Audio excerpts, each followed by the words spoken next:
The night is torn by screams too raw to be mistaken for anything but human. They rise from young throats, shrill, uneven, cracking with terror, and vanish into the blackness above the mountains of Sparta. The air is sharp, carrying the smell of sweat leather and iron. In the distance, the hollow thud of a whip striking flesh repeats like a ritual drumbeat. Each crack splits the silence. Each cry is cut short, smothered by the weight of authority. You see a boy only 7 years old, pulled away from the arms of the woman who gave him life.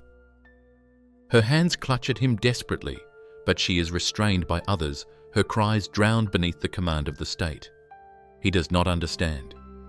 He only knows he is leaving warmth for cold stone, home for barracks, tenderness for brutality. In Sparta, childhood ends not with time, but with decree. The boy is thrust into a hall where the other children stand stiff and trembling. They are his brothers now, yet also his rivals. Some have wet cheeks. Others bite their lips until they bleed, trying to hide weakness that will not be forgiven. The torchlight flickers across their faces, already shadows of the men they are forced to become. The air is thick with fear, but also with silence. The kind of silence that is enforced, taught by the lash. Imagine it, a society that does not shield its children from pain, but throws them into its center like offerings to a merciless god. The Agoge, the Spartan initiation, is not an education in the sense we know. It is a system of systematic starvation, theft, humiliation, and violence. It is the grinding stone on which fragile lives are sharpened into weapons. And you must ask yourself, what kind of world believed this was not cruelty but virtue? What kind of city could celebrate the breaking of children as if it were the making of heroes? The answer lies in the theatre of power, Sparta's greatest illusion. Behind the gleaming shields, the chants of warriors, and the terror they inspired in their enemies, stood a machine that fed on its own young. The polished bronze you imagine glinting under the sun was bought with the suffering of boys hidden in the shadows, stripped of innocence before they could even name it. So tonight, as the cries of children echo through history, we begin to peel back the facade. We will walk into the cold barracks, smell the sweat-soaked earth, hear the snap of reeds against tender skin. We will witness not just the training of soldiers, but the ritualized execution of childhood itself. For in Sparta, death did not begin at the battlefield. It began here at 7 years old, under the merciless gaze of the state. By day, the Spartan sun gilds the city in brilliance. Shields polished to a mirror catch the light spears bristle in perfect formation, and the chants of warriors move like thunder, rolling through the valley. To outsiders, Sparta is a marvel, a nation of gods among men, immune to weakness, perfected by discipline. When other cities argued, debated, and danced, Sparta marched. When poets sang of love, Spartans sang of death. Theirs was the sharp silhouette of power, a machine of war built with flesh and iron. This is the theatre of Sparta, a facade so dazzling that even centuries later, people whisper the word Spartan, with reverence, imagining glory without ever questioning the blood beneath it. Foreign envoys came away dazzled by the order, the simplicity, the terrifying unity. They saw men who never wavered, who dined on black broth, who lived as equals in communal mess halls. They saw a society that seemed immune to the softness of wealth, art, or indulgence. They saw the mask, not the scars beneath it. But power has always thrived on performance. The Spartans knew that terror was as potent as steel. Their soldiers were trained not only to fight, but to embody an ideal unyielding, unbreakable. What no outsider saw, or perhaps chose not to see, was the crucible in which these men were forged. They did not rise from boyhood naturally. They were broken into shape, hammered like iron on an anvil, until nothing human remained but obedience. For the Spartan ideal was not built on freedom, but on sacrifice. At its core stood the Agoge, a system designed to crush individuality, to sever the tender bonds of family, to replace a mother's voice with the bark of a master. The facade of perfect warriors shone, because behind it lay the extinguished light of countless children. Pause and picture the contrast. In Athens, a boy might sit at his father's knee, learning words, stories, the grace of poetry. In Sparta, a boy sat in silence, ribs showing through skin, calculating how to steal food without being caught, and if caught, how to endure the lash without a single cry. The Athenians celebrated art and invention. The Spartans celebrated endurance and death. One society sought to elevate the human spirit, the other sought to extinguish it and rebuild it as steel. And yet for centuries it worked. Sparta's armies terrified the ancient world. Their phalanx was a wall of flesh and bronze that no enemy dared to breach. To see them march was to see the face of inevitability. But remember this, the brilliance of the shield hid the bones beneath. Behind every man who stood unflinching in battle was a boy who had once trembled in the night, stripped of love and moulded into a weapon. It is in that silence, in that cruel perfection, that we find the first crack, the faint echo of suffering that refuses to stay buried. The cracks begin quietly, almost invisibly, like a hairline fracture running through polished stone. At first, they look like discipline, like order, but listen more closely, and you will hear the sound of breaking. The boy wakes in the barracks long before dawn. His stomach is empty, not by accident, but by design. Hunger is the first companion he learns to trust, the dull gnawing in his belly, teaching him that comfort is forbidden. Food is rationed in portions so small they barely sustain life, and the lesson is clear. Survival will not be given, it must be stolen. The boys are encouraged to take what they can from others, but if caught, the punishment is severe, not for the theft itself, but for the failure of cunning. To be Spartan is to suffer with cleverness, to cloak desperation in silence. The body begins to betray him early. Bones ache under the strain of endless drills. Bare feet split against rough ground. Skin hardens into callus under the whip and the cold. At 7 years old, he learns not just to fight but to endure pain, as if it were air itself. He learns that crying will only bring more lashes, that silence is not a virtue but a shield. Worse still is the tearing of the heart. Friendships bloom briefly, desperately in the darkness of shared misery. But the Agoge is designed to crush even these fragile bonds. The boys are pitted against each other in contests of endurance, strength, obedience. A smile, a whispered word, a hand reaching out in sympathy, any sign of tenderness is a liability. The boy learns that his brother in suffering may tomorrow be his rival in the pit, where failure is punished before the eyes of all. These are the first symptoms of a deeper sickness, the deliberate killing of childhood. The state is not content with obedience. It demands transformation. It demands that weakness be not only hidden, but erased. A boy who falters becomes an example. Beaten before his peers, stripped of dignity, he is reduced to a living warning of what it means to fail. The irony is suffocating. A society that claims to build the strongest of men begins by breaking the smallest of boys. Each lesson is a paradox steel, but do not be caught. Endure pain, but never reveal it. Obey, yet be cunning enough to outwit. In this crucible morality, withers replaced by a brutal calculus strength, or suffering survival or humiliation. And so the boy's eyes change. The innocence dims. In their place grows something colder, sharper, more distant. The first cracks in his humanity become visible, though Sparta calls them virtues. The state applauds. The child begins to disappear. But soon, the crack will widen. The trap has already been set. The moment arrives quietly, without fanfare. Yet it is as final as a death sentence. The boy realizes, with a creeping chill, that there will be no going home.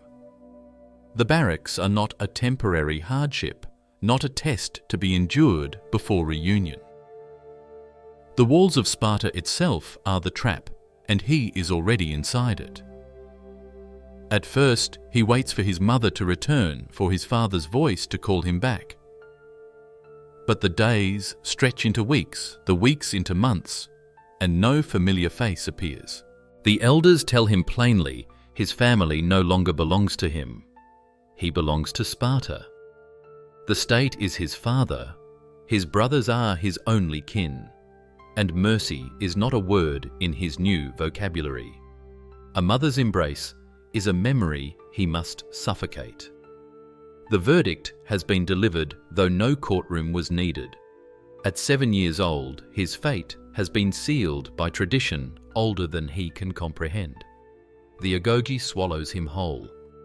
The urgency of this realization drives deep into his bones.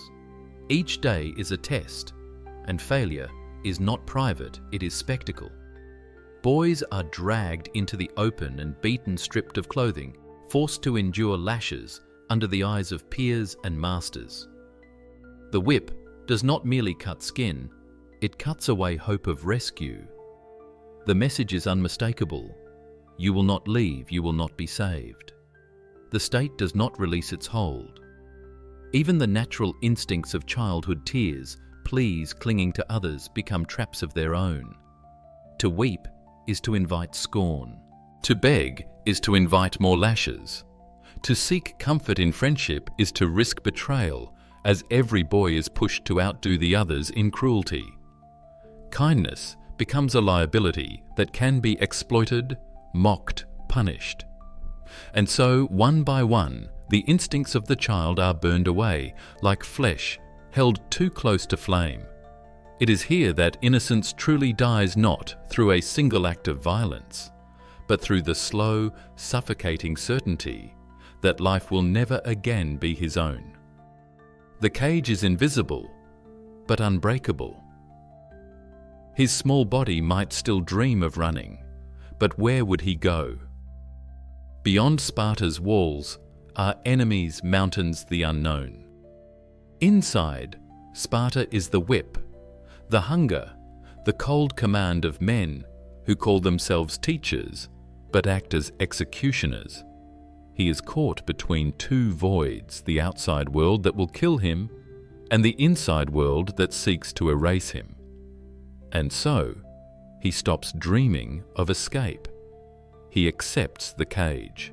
That is the moment the trap is sprung, not in chains or shackles, but in the surrender of the spirit. The crowd may not cheer, but the state does. For a boy who no longer imagines home is a boy who can be remade into a soldier. The days stretch long, but the nights are longer. In the stillness of darkness, when the torches burn low and the barracks lie heavy with silence, the boy begins his loneliest battle. No enemy presses upon him, no spear threatens his chest, yet the struggle is relentless, fought within the borders of his own body and mind. Hunger gnaws without pause. His belly caves in a hollow drum that echoes with every step. The rations given are not meant to satisfy, but to torment. He is expected to steal, but only with cunning. Each stolen crust of bread is a wager, survival against discovery.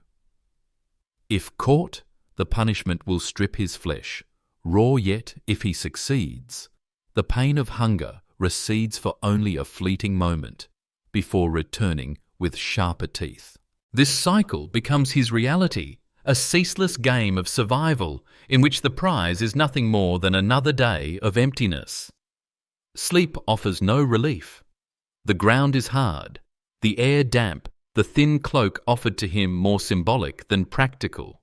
Bones ache against stone. His young body, still fragile, is forced to adapt to a world where warmth is rationed like food, where rest is treated as indulgence. Even in dreams, he cannot escape. He wakes from visions of his mother's voice, the softness of home, only to find his cheek pressed against the cold earth, tears drying unnoticed in the dark. Worse than hunger or exhaustion is isolation. Companions surround him, yet he is utterly alone. The other boys suffering the same torment are not allies, but competitors. Each victory, whether in endurance, in theft, in obedience, is measured against the others. A boy who falters risks humiliation. A boy who shows kindness risks betrayal. Bonds are discouraged, compassion mocked. The only language permitted is rivalry. The barracks are full of eyes, but none offer comfort.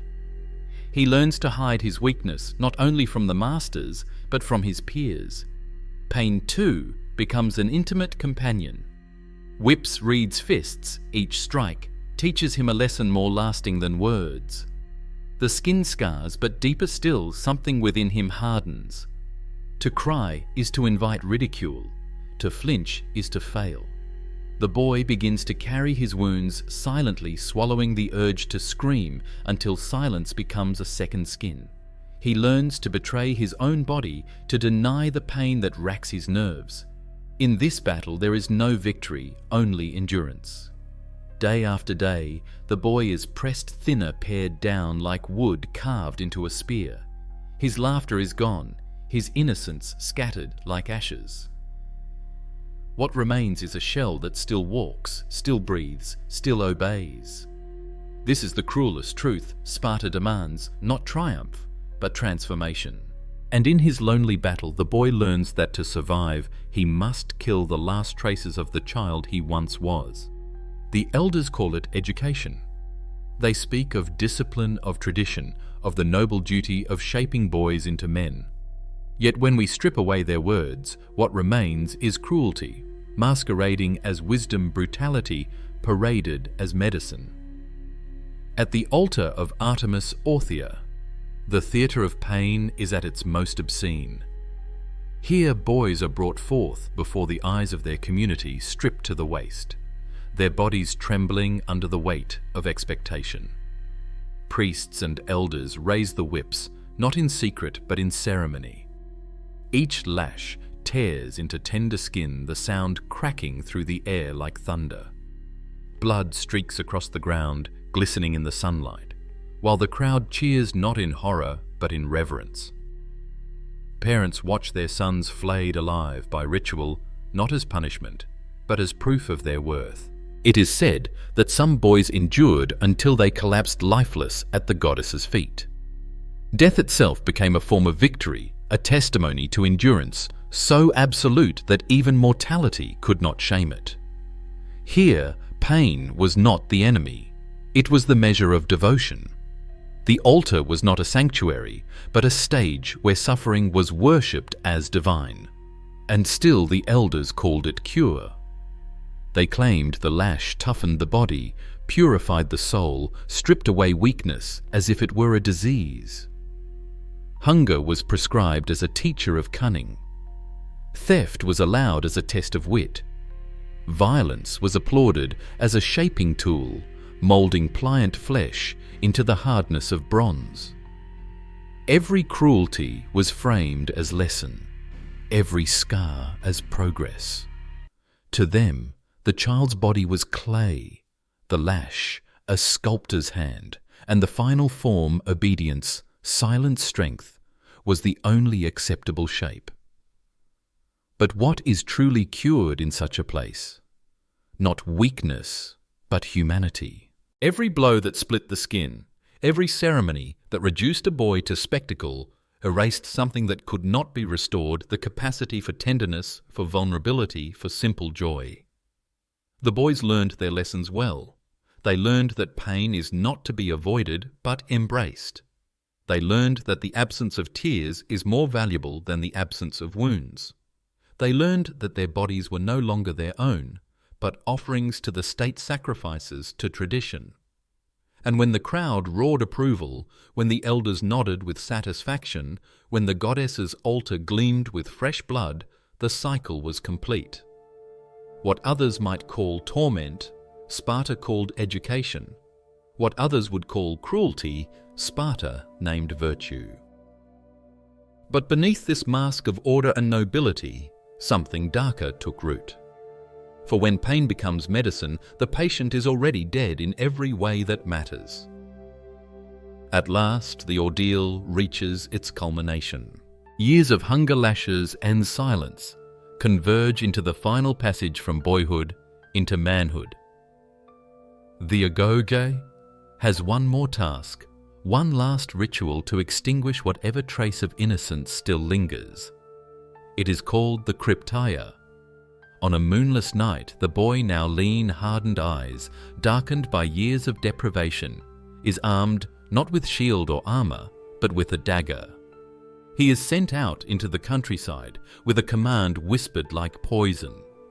Find the helots, the enslaved population that underpins Spartan life, and kill them. There is no declaration of war, no battlefield glory. It is murder disguised as training, bloodshed, sanctified as tradition. He stalks the shadows, body low, breath shallow, the dagger's cold edge pressed to his palm. The helots are not soldiers. They are farmers, labourers, men and women who feed the very city that condemns them. And yet they are marked as prey, sanctioned targets in a ritual meant to baptize the boy in blood. His heart pounds with the violence he cannot name. He is both predator and terrified child caught in the cruelty of an impossible command.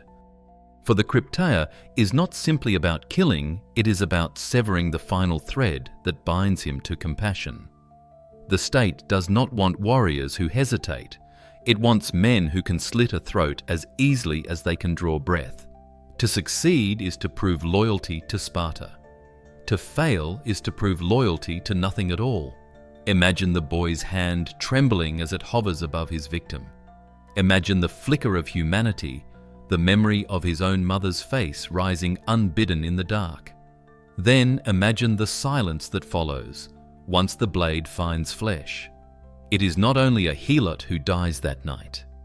It is the boy's final fragment of innocence, extinguished beneath the cold weight of expectation. Those who survive the Cryptaia return to the city not as children, but as shadows of men. They carry no trophies, no songs are sung for their deeds. Their graduation is a silence, a grim acknowledgement that they have crossed the threshold from victim to executioner. Their childhoods lie buried in unmarked graves alongside the helots whose blood paved their way. And the cruelty does not end there, for even those who succeed are not spared the emptiness. They have proven themselves Spartans, yes, but at the cost of something irretrievable. They walk back into the city, stripped of all that once made them human, their eyes older than their years, their souls hollowed by the act of sanctioned murder. This is the final lesson of the Agoge: to live, one must first learn to kill. And the first victim is always the child himself. Not every boy survived the Agoge. The training ground was as much a graveyard as a school, its soil soaked not only with sweat but with blood. For some, the final lesson came too soon. There are stories of boys who collapsed beneath the lash, their small bodies convulsing as the whip opened their skin again and again. At the altar of Artemis, Orthia, death itself became part of the ritual. A child would fall to his knees, back-shredded flesh hanging in strips, while the crowd roared approval. The priests did not stop. The whips did not fall silent. For Sparta, a boy dying under torture was not a tragedy, but a triumph. His corpse was proof that he endured to the limit, that he offered his body to the gods without surrendering a cry. His rotting death was sanctified, turned into spectacle. Others wasted away, slowly starved into skeletal figures by design. Ribs like cages pressed against pale skin eyes, sunken into shadowed sockets. They learned to steal food, yes, but not all were clever enough or ruthless enough to survive the game.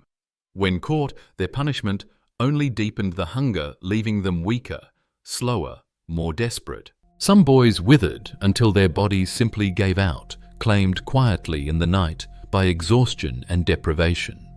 Their absence the next morning was no cause for mourning. They were failures erased from memory, their suffering serving as an unspoken warning to the others. The rot was not only physical, the psychological decay was more insidious. Some boys carried wounds so deep within that their eyes dulled into lifeless orbs, their voices hollowed into monotone whispers. They moved through the barracks like phantoms, shadows of children who had once laughed, now shells awaiting collapse. They were not alive in the full sense, yet neither were they granted the dignity of death. Their existence itself was a slow, drawn-out erasure of humanity. The smell lingered. The stench of sweat of blood baked into earth of wounds, left untreated until infection turned them sour. Flies circled wounds where lashes had cut too deep. The boys learned to live amid decay, to breathe it as though it were part of the Spartan air. It was not hidden from them, it was placed before their eyes, a lesson carved into flesh. This could be you if you falter. And so death was never a distant figure, but a constant companion. It stood beside the boy in training. It hovered over the barracks. It stalked the fields where helots worked. It was not the glorious battlefield end sung in later myths, but the slow, humiliating rot of bodies destroyed in the name of discipline. Here lies the cruelest irony, the state that sought immortality through strength left behind in truth, a trail of forgotten corpses, boys devoured by a system that mistook cruelty for greatness. When the cries had faded, when the blood had dried on the altar stones, when the boys who survived grew into the men who marched what remained. The unveiled truth of Sparta is not the glory sung by later admirers, but the cost that lay buried beneath its perfection. The world remembers Sparta as an empire of warriors. Yet even at its height, its population of full citizens was astonishingly small.